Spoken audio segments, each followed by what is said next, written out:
using the grid technique and making a new Kawaii character. So you can go ahead and open up your sketchbooks. We are going to be adding toast to our character collection. And we're going to start by making a grid. So we're going to use the grid assist, an HB or B pencil, and we're going to go ahead and draw by tracing our grid assist, whoopsie, extending our grid lines,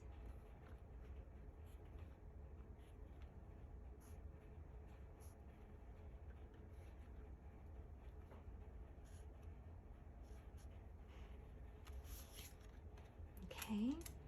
Now we're going to use just the edge of our viewfinder in order to make our grid.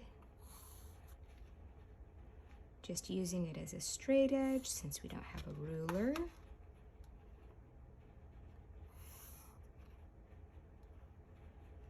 There we go.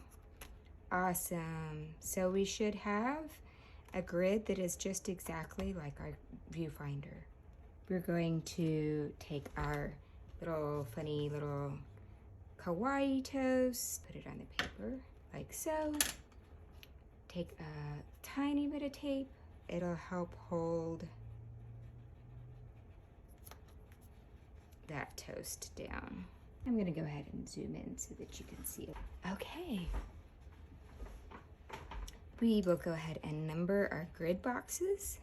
1, 2, 3, 4, 5, 6, 7, 8, 9, 10, 11, 12. We're going to start with our drawing using our HB or B pencil. We're just going to start in the top left corner in our number 1 box and see where our toast crosses the grid. So in the bottom right hand corner of the number 1 box, just above that corner, there's a line, the profile line of our toast crosses over just about there. And then it crosses, we might as well see where it crosses down into the 4 box, crosses halfway between the bottom right corner and the tick mark. This will be our tick mark, so it crosses right here. I forgot to make our tick marks, you guys. Let's go ahead and put those in. So we're just marking halfway across each box. It's easy for me to go down and then to go across.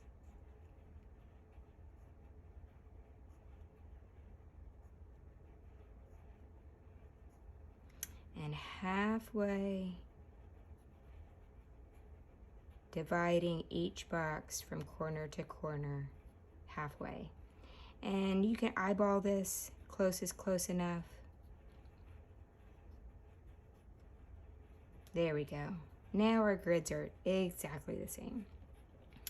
So this is where the line, the profile line goes across, and then it goes across kind of really close to the bottom of the number 2 box and stops over here just above the bottom corner.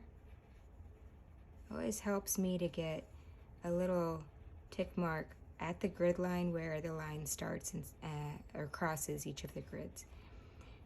Now the line comes down this corner, crosses this into the 6 box halfway between the bottom left corner and the tick mark. So that's it, crosses here, and I know where to go. Now this is going to be a complicated shape. It's going to swoop out and back and then down. Let's find out where it crosses the grid. It crosses the grid just to the left of the tick mark. So it crosses the grid just to the left of the tick mark. It comes up, and then it swoops out, and it meets up with the line over here.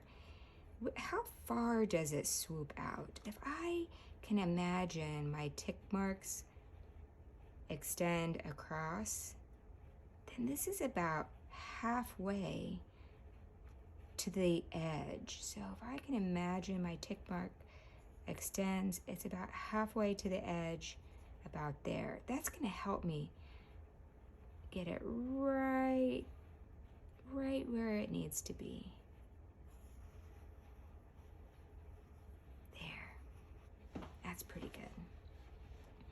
Now it's going to come straight down through the 9 box and into the 12.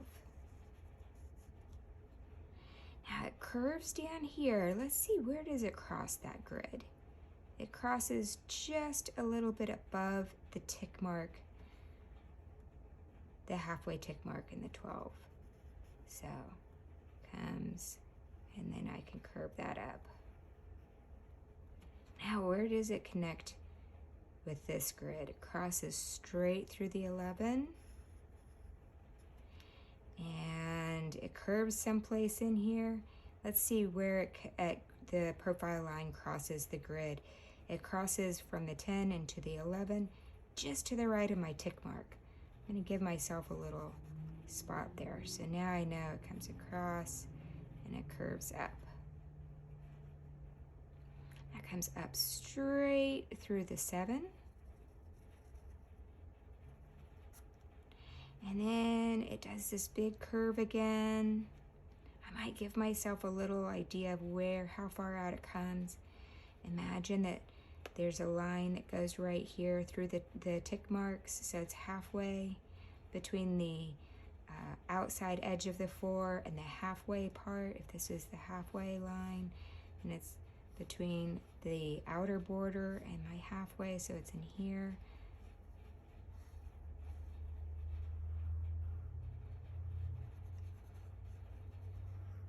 Don't worry if your lines aren't perfect the first time. You can come back and make some adjustments.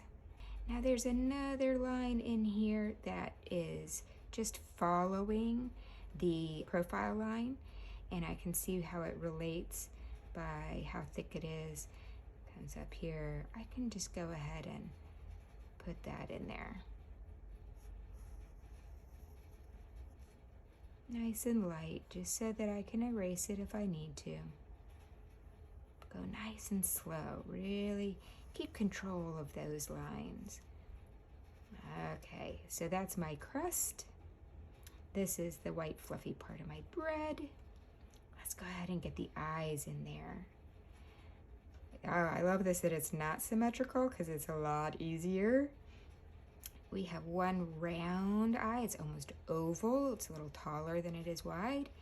And it is in the 7 box, just about halfway down in the 7 box. It crosses into the 8 box, but most of it is in the 7 box. So it crosses into the 8, most of it is in the 7. And it's something like that.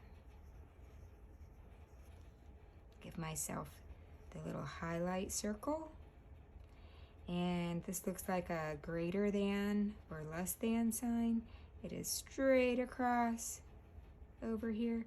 It is partway in the 8 box, and then in the 9 box, partway in the 8, and then in the 9 like that. And then my mouth, it looks like it is just below my tick marks. Here are my tick marks. So my mouth is going to be right down here. My tongue comes down and almost touches the grid line at the tick mark. Awesome. Okay, let's do a profile line using our large pen.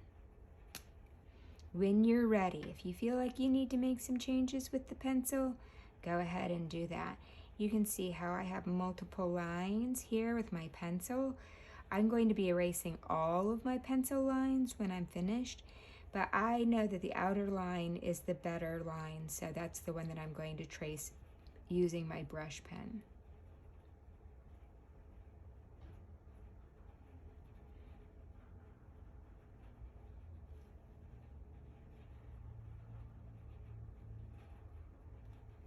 And I'm pressing down a little bit and lifting, pressing and lifting just to give it some interest and variation. And I'll go ahead and do the eye.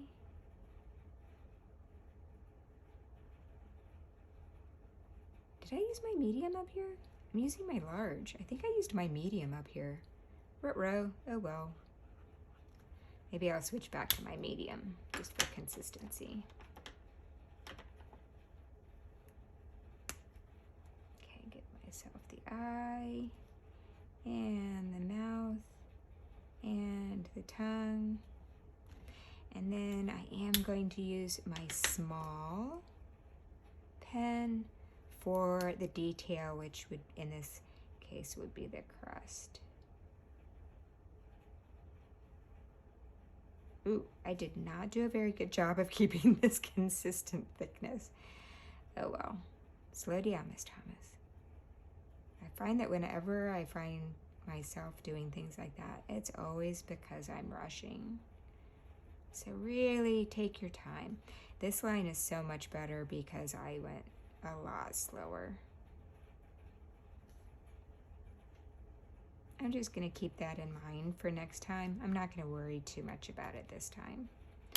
And what I didn't do the cheek circles. So I am going to come back and do that with my pencil first. Give myself little ovals. And then my little bread spots too. I'm going to try to get them in the same place as my original. So there's one that's in the upper right hand corner of the 11 box. It's a little tiny thing. In the 6 box, there's one that's just off of the tick mark.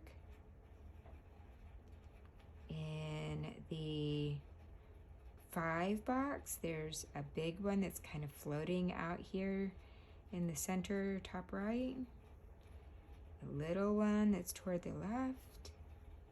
A little one that's down toward the bottom, one that crosses between the 4 and the 5, and then a couple that are down here in the 8.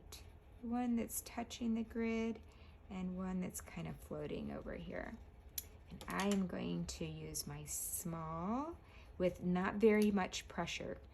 Very, very little pressure to make it nice and thin. These are just little bubbles, creating texture in the bread, and then his little cheek circles. There we go. Great job. Now we can take our eraser, and I like to use the flat part of the eraser.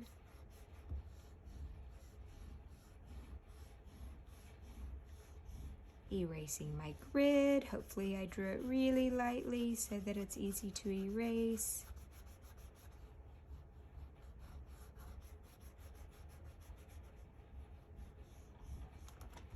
And I have a perfect reproduction using the grid technique. All right, way to go. If you'd like to, you can use your color pencils to add color to your little character. Excellent job, guys.